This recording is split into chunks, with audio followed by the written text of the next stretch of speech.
The Gentleman is now streaming on Netflix. This series is actually a spin-off of Guy Ritchie's 2019 film, The Gentleman. We haven't seen that one yet, but this one is a spin-off, and it's fine that you see this series without seeing that film. It's an 8-part series, and it actually follows Edward, the second son of the Duke of Halstead. He was actually serving in the British Army, and one day a car comes to take him, and he just understands that, okay, there's really trouble at home, and his father was actually dying. So his father dies, and the will reading happens. In a turn of events, his father left in his will that he, the second son, is the one that gets to inherit the lands, the title as the Duke of Halstead, against his older brother. His older brother is like, what the hell?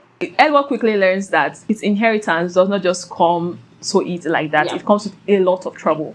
First off, his brother Freddy owes a crime family a lot of money. We're talking £8 million here. Secondly, Edward gets introduced to Susie Glass, and she informs him that your family and your land is actually housing our weed empire. We are growing our weeds in your estate, so you have to stick to the plan and continue your father's deal. Can Edward take his family away from this whole crime business, or is he going to join in? Before you go further, for this ending explain, there might be spoilers. So if you're like me and you don't like spoilers at all, we suggest that you exit. Or if you're like me and you do not mind spoilers, you can stick around. If you leave, you can also come back and subscribe before you go, if at all. If you have seen the series and you're a tad bit confused, at the end of the series, you see that Susie Glass's father puts the business up for sale, that he's going to sell this business. He wants to retire. So he decided to go old school on everyone in the business and decided to send Edward and Susie to distribute pigeons to these lords that want to buy into his business. They should send their bid, just like in the old days, you sort your bid and send the pigeon to him. The highest bidder is going to take the business. Edward did a good job in convincing Susie that they should work together after he said he's not going to work again. So they decided to eliminate their competitors because they don't have the money to even buy the business out. The highest bidder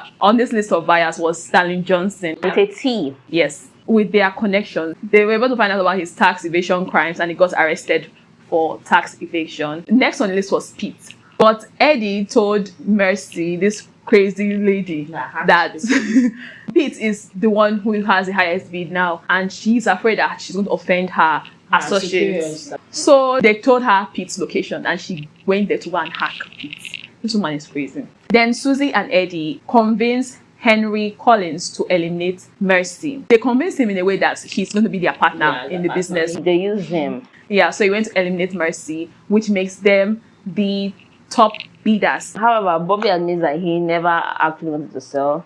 This was all a ploy for him to make them see the bigger picture. You already know that Henry Collins actually offended Susie when he hurt her brother. So Eddie hands Henry over to Susie, arms bound and on his knees, and he gives her a pistol to kill him. But Susie's like, no, he should do it for his journey, and he eliminates Henry. I think that marks that, okay, Edward's really deep into this business now. And in the final scene, we see Bobby Glass and Stanley Johnson in prison having conversation. I think they are going to work together, or they'll be allies in a way, since you see them eating and communicating together. What do you think about the series? I think that's open for a season 2 if Netflix does not cancel it. I'll give them thumbs up. Although there was some kind of small tension between Susie and Edward, I'm very glad that there was a love story here. Thank you, because the love story will actually overshadow the entire story. I was really glad that there was chemistry. There was chemistry, and they were trying to stick it in, but they were like, no, focus on the drama. And I'm very happy that it takes guts and it takes strength to not try to spin off the romance story when there's so much chaos, because sometimes it's not really realistic, because people are trying to sell the business here, and we're talking about love.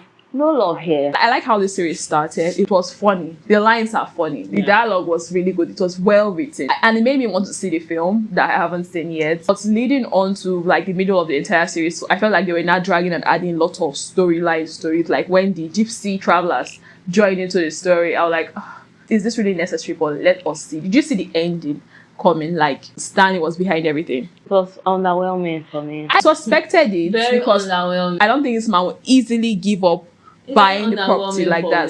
Giancarlo plays these roles of this tough, shady business lords too well. When I started The Gentleman, I really liked it. It was even more comedy than action for me. Freddy being silly, and his I love stupidity. Freddy so much. Freddy Freddy is the cause of the problem in this entire It's series. like Freddy is so stupid. I feel like Edward wouldn't have had to go through all this trouble joining in with Susie if Yeah. Freddy behaved Susie would himself. Still was Susie right would have ahead married no matter what. To fought him or something like that. But you know, you start owing favors to people. It's Yeah. really hard to like Yeah. leave. I don't owe you anything. My dad is dead, so get out of here. Freddy. There was a time they were not really showing him in it. So, and I was happy they were not showing him. When he came back, I was like, you again? You are back to cause trouble for your brother. The other brother is so silly. I think another character is very, very real. Him and Jimmy. They are very real. Big up to them for not going down the trope of, oh, the elder brother wants to eliminate his baby brother because his father crossed him. They were bold enough to veer off a lot of parts. No stereotypical characters. I was actually batching this series before this camera came on, and I'm thinking of it now and I'm saying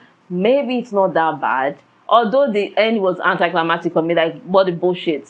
I think Bobby should have left Susie and Edward to continue the business on their own. Although I think now they are all equal partners, all three of them. But I felt like he should have just retired. They never retire, and we also know that Edward's going to convince Susie one way or the other. I just don't like that end. I'm sorry. I wish that it ended another way. Maybe some death. Maybe I don't know. Maybe the estate burns down. They're doing too much. I'm okay with the ending. We always knew that Edward's character really looks like he's into this thing. Even when Susie said that he killed somebody and he was able to sleep at night. When somebody died in front of Freddy, he started throwing up. Like, the guy is just silly. Him and his wife, one tram. I like the wife so I like much. her She too. wasn't there too much, but she was there. And her parents was felt. To me, the most useless character is the mother. I don't know if it's like a character. I was not buying whatever they were saying. And the entire extra juice, we're not going to give any spoilers for that one. There's an extra juice about the mother. That part, I liked it. Although it was relevant to the plot, It kind of made sense. it was okay. I like how this series is just like, sometimes human beings are like this. You understand? You expect people to be peace or you expect people to act a certain way, but they're actually not. And people actually just do not overreact sometimes. Yes. Especially Eddie just took things like, okay, it has happened. Let's find a solution now. And he was such a fixer. I liked the gospel a lot. Those are my favorite criminals in this series. The gospel. I really like the lights in this film. I'll give it A+ for sarcasm. The picture was so pretty. I like how when the character shows on the screen, they write your net worth and just give an insight on who you are. I really like it because it just helps to like draw you into the series so you can really pay attention to what's happening. You see a new character, you want to know what they're about, and you already have an insight on who they are. Not just the insight, they also broke down some kind of things. That addition was fun. The pacing was good, but I just wish it was not so long. But still, I enjoyed my entire experience, and I will rate it 4 stars. It's not perfect, but it's pretty good. I'll give it 3 out of 5 because I think it would have been a 2-hour long movie. So if you've seen The Gentleman, tell us what you think in the comment section. Do not forget to like this video, share, and subscribe to We Are Binge Watching. Until next time, do take care of yourself. Goodbye.